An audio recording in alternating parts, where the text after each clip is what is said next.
দর্শক, শান্তিবার্তা চ্যানেলে আপনাদেরকে স্বাগত এবং সকল দর্শককে নমস্কার। আপনারা জানেন বাংলায় হাজারো কীর্তনিয়া আছে, হাজারো ধরনের কীর্তন করে। এমন একজন ব্যক্তি আজ কীর্তনে বলবেন যে এই যে আমাদের বেঙ্গলের মধ্যে একজন বিখ্যাত কীর্তনিয়া, তার নাম হচ্ছে শম্পা গোস্বামী।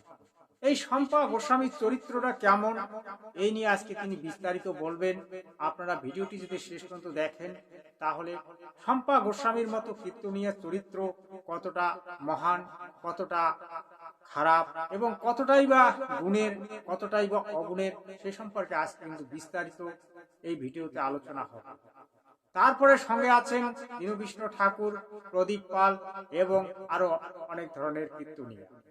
আপনারা এই ভিডিওটি শেষ পর্যন্ত দেখলে অবশ্যই আনন্দ উপভোগ করতে পারবেন এবং হরিনামের যে মাহাত্ম্য, সেই হরিনামের মাহাত্ম্যটাও জানতে পারবেন এবং কার মুখে হরিনাম শ্রবণ করলে আপনাদের মঙ্গল হবে সে সম্পর্কেও কিন্তু আপনারা বিস্তারিত এই ভিডিওতে জানতে পারবেন। তাই আপনাদের কাছে আমি অনুরোধ রাখবো যে ভিডিওটি শেষ পর্যন্ত দেখবেন এবং অবশ্যই শান্তিবার্তা চ্যানেলটিকে সাবস্ক্রাইব করে রাখবেন। ধন্যবাদ। তাহলে চলুন এবার ভিডিওটা স্টার্ট করি। অনুরাধা ভট্টাচার্য নিজে বলছেন, আমার কাকু কীর্তন সম্রাট। তবে শুনে নাও, এই জগতে যদি কীর্তনের সম্রাট বলে কেউ থেকে থাকে তাহলে আমার গৌরহরি। কোন কীর্তনিয়া নয়, সে যত বড়ই কীর্তনিয়া হোক না কেন, সে সুমন ভট্টাচার্যই হোক না কেন, কৃষ্ণ পালই হোক না কেন, রাধাপদই হোক না কেন, শম্পাই হোক না কেন, প্রদীপ পালই হোক না কেন, সব্যসাচী হোক না কেন, পলাশ সরকার হোক না কেন, কেউ কীর্তন সম্রাট নয়। যদি কীর্তনের সম্রাট কেউ থেকে থাকে ত্রিভুবনে, একমাত্র আমার শ্রীমন মহাপ্রভু। এই কীর্তনের জায়গাটা এখন বেশ্যাখানা হয়ে গেছে মায়েরা। এই কীর্তনটা এখন কীর্তন নেই, এখানে সমস্ত বেশ্যাদের আগমন হয়েছে। কেমন? শম্পা গোস্বামী যিনি বড় কীর্তনিয়া, অসৎ চরিত্রের মহিলা, যিনি নিজের স্বামীর সংসার করে না, অপর পুরুষের সঙ্গে যার সম্পর্ক, তার মুখের হরিনাম শুনে কি লাভ বলো? দুশ্চরিত্রের মহিলা যিনি, শাস্ত্রে বলছে যে করে না স্বামী ভক্তি বউ হওয়া কি তার সাজে। যে করে না স্বামী ভক্তি বউ হওয়া কি তার সাজে। অপরকে জ্ঞান দাও, নিজেই তা মানে না। অপরে নারীকে বলে স্বামী ভক্তি করো, নিজেই ভক্তি করে না। তার মুখের কীর্তন শুনে জীবের কোনো লাভ হবে না।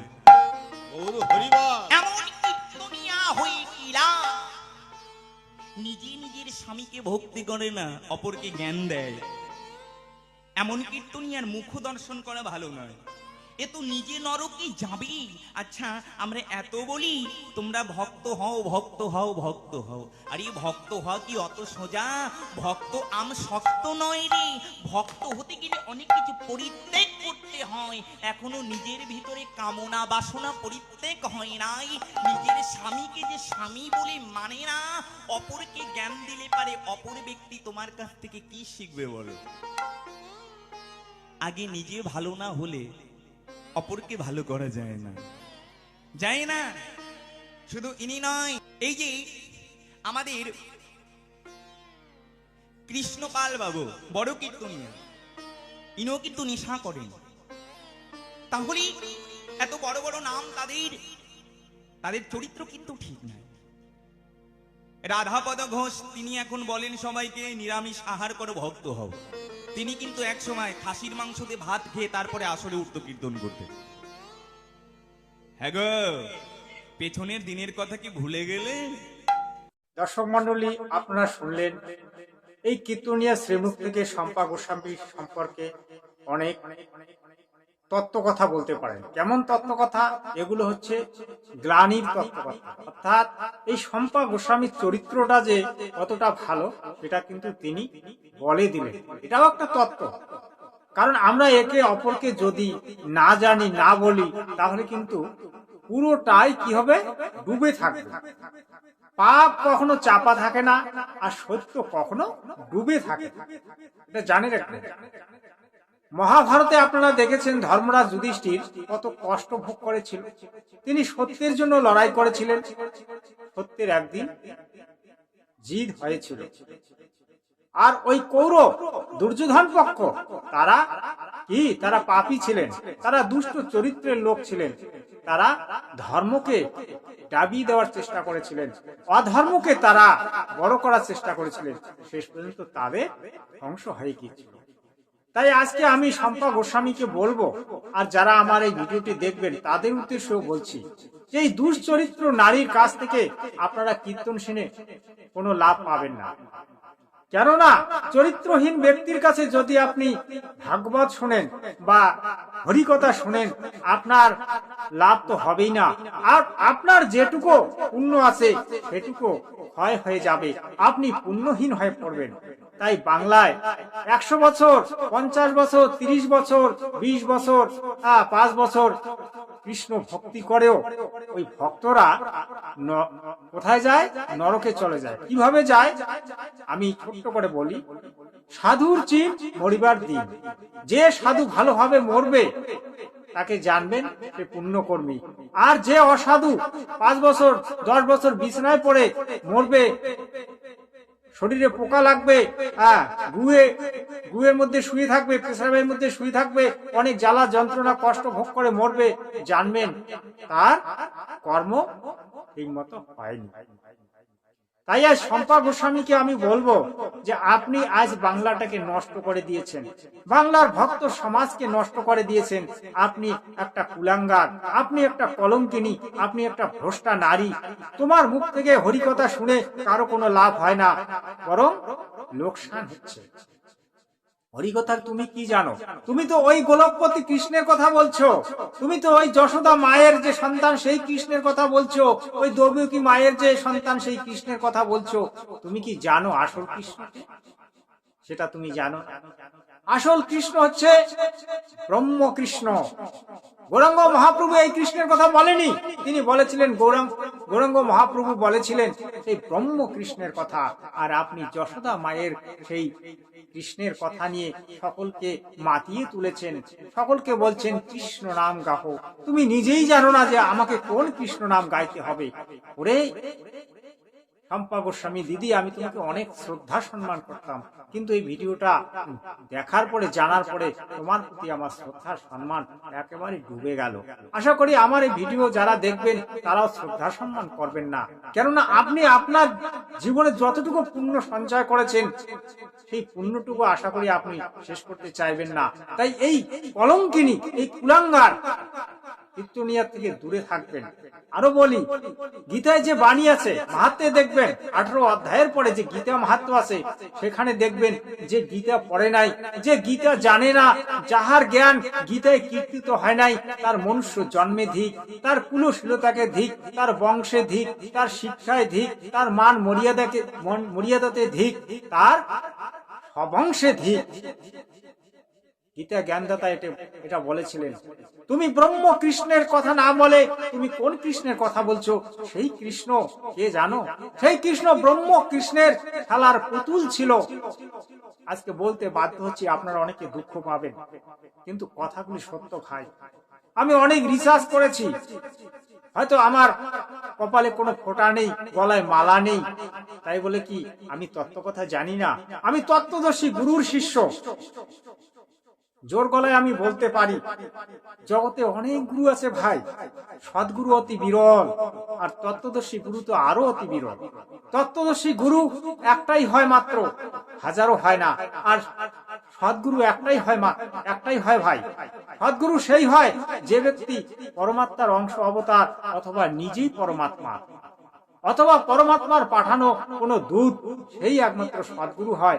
বাকি এই জগতে যতগুলি আপনি বৈষ্ণব দেখছেন, গৌরাঙ্গ মহাপ্রভু থেকে শুরু করে স্বামী বিবেকানন্দ থেকে শুরু করে, আমি বলছি এরা কেউ সদ্গুরু ছিল না ভাই।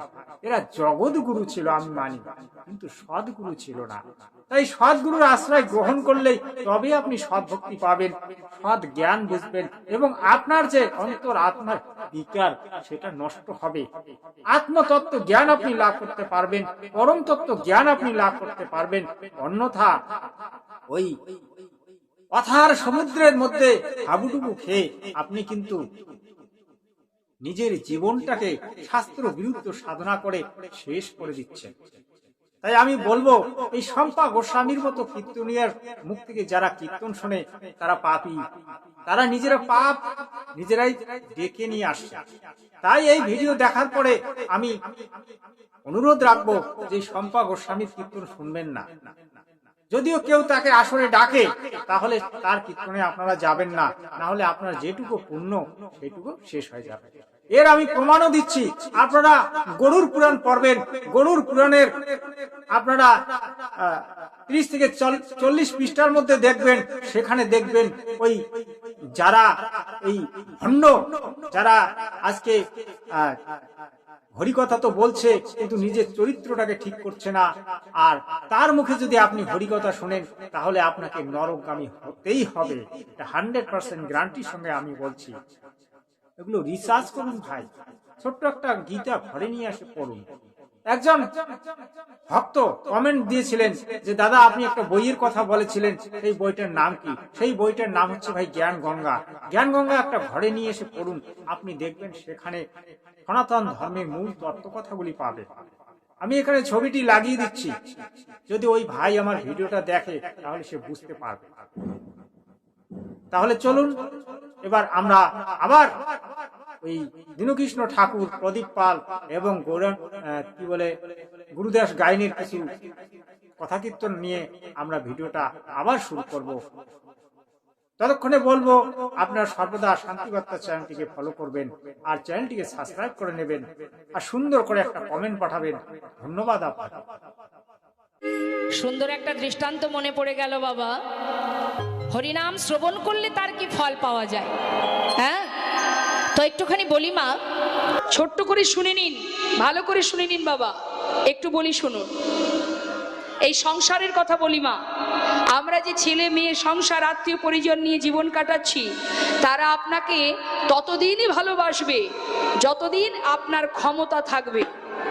যেদিন আপনি আর কিছু দিতে পারবেন না, সেদিন কিন্তু এই সংসার আপনাকে আর ভালোবাসবে না।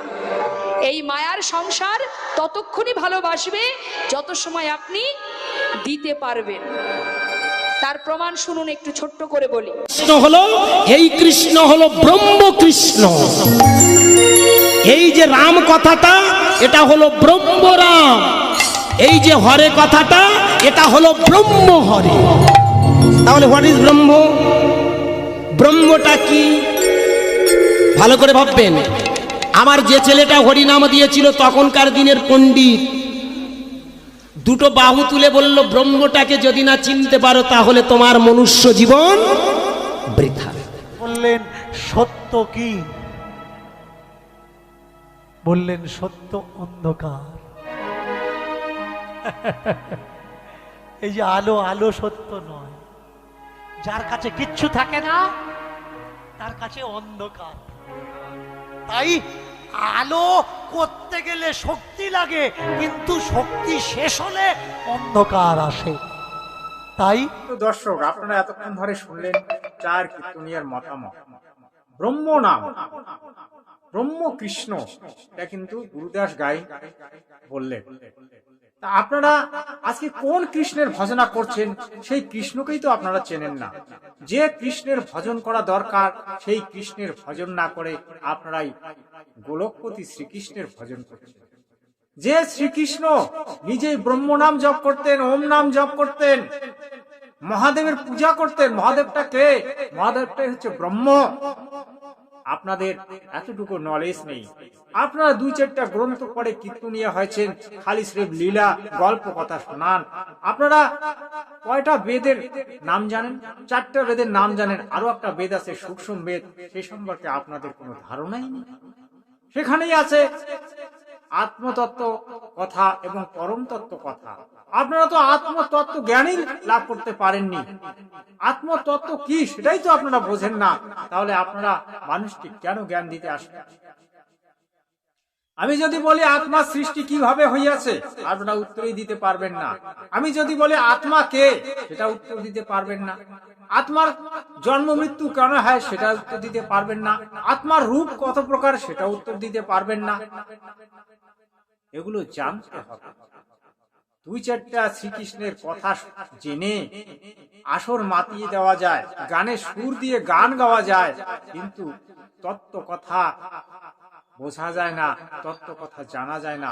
তত্ত্ব কথা জানতে গেলে সদ্গুরুর আশ্রয় গ্রহণ করতে হয়। সদ্গুরু একমাত্র আপনাকে তত্ত্বদর্শী বাড়াতে পারে, তত্ত্বজ্ঞান দিতে পারে, কিন্তু আপনারা কোনো সদ্গুরুর আশ্রয় গ্রহণ করেননি। সদ্গুরু শব্দটার অর্থটাকে বুঝুন। জগৎগুরু তো জগতে অনেক আছে, কিন্তু সদ্গুরু অত্যন্ত বিরল। আরো তত্ত্বদর্শী গুরু আরো অতি বিরল। তত্ত্বদর্শী গুরু একজনই মাত্র হয়, যিনি পরমাত্মার স্বয়ং অবতার পুরুষ, অথবা স্বয়ং নিজেই পরমাত্মা, অথবা পরমাত্মার পাঠানো কোন দূত, তিনি একমাত্র সদ্গুরু হয়। অন্যথা এই যে যতগুলি বিষ্ণু ভক্ত আছে, যাদেরকে আপনারা বৈষ্ণব বলছেন, তাদের মধ্যে এমন কোন ব্যক্তি নেই যে সদ্গুরু। আমি গ্যারান্টির সঙ্গে বলছি। শম্পা গোস্বামী, আপনি যত বড়ই লম্বা লম্বা লেকচার মারুন, আপনার পতন অনিবার্য, এটা জেনে রাখুন। যদি ওই কীর্তনিয়ার কথাগুলি সত্য হয়ে থাকে, আপনি পতনের দিকে চলে যাচ্ছেন, অনিবার্যই আপনার পতন হবে, এটা ভালোভাবে জেনে রাখুন। তাই নিজেকে জাগ্রত করুন। গৌরাঙ্গ মহাপ্রভু আপনাকে এই কথা বলেনি। গৌরাঙ্গ মহাপ্রভু চৈতন্যকে জাগিয়ে তোলার জন্য বলেছিল, কিন্তু আপনারা চৈতন্যকে একেবারে ডুবিয়ে দিচ্ছেন, বুদ্ধিহীনের প্রকাশ দিচ্ছেন, অধমের প্রকাশ দিচ্ছেন। আপনাদের মতো নরাধম কুলাঙ্গার আর কেউ নেই। তাই প্রিয় দর্শক, আমি বারবার আমার ভিডিওতে অনেকবার বলেছি যে আপনারা এই ভণ্ড কীর্তনীয়দের কীর্তন থেকে দূরে থাকুন। এদের কথার কোন রকম কোনো 5 পয়সা দাম নেই। কে কি বলছে আবল তাবল, আর আপনাদেরকে লুঠে নিয়ে চলে যাচ্ছে। এদের মধ্যে কারোরই মধ্যে কোনো বাস্তবিক জ্ঞান নেই। আপনারা যদি বাস্তবিক জ্ঞান সংগ্রহ করতে চান, তাহলে আপনারা তত্ত্বদর্শী গুরু শরণ নিন। একজন কমেন্টে বলেছিল আমার গত ভিডিওটা দেখে, যে আপনি একটা গ্রন্থের কথা বলেছিলেন, সেটার নাম কি? সেটার নাম হচ্ছে জ্ঞান গঙ্গা। ওটা তত্ত্বদর্শী গুরু রচনা, জ্ঞান গঙ্গা। আবার বলছি জ্ঞান গঙ্গা, আর একটা আছে জীবনের পথ। এই দুটো গ্রন্থ আপনারা ঘরে নিয়ে আসে পড়ুন, আপনারা অনেক সত্য তত্ত্ব জানতে পারবেন। যা জানলে আপনারা জানার বাকি থাকবে না, সেটাই হচ্ছে জ্ঞান। শম্পা গোস্বামী তো কি জানে? শম্পা গোস্বামী কি জানে? কিচ্ছু জানে না, কোনো নলেজই নেই। আমি মনে করি ওই বহিরঙ্গ কিছু কথা জেনে তত্ত্ব জানা সম্ভব নয়। তত্ত্ব জানতে গেলে সদ্গুরুর আশ্রয় গ্রহণ করতে হবে, আমি বারবার বলছি। যাই হোক, ভিডিওটা লম্বা করছি না, এখানেই শেষ করছি। সৎ সাহেব, জয় হিন্দ, বন্দে মাতরম।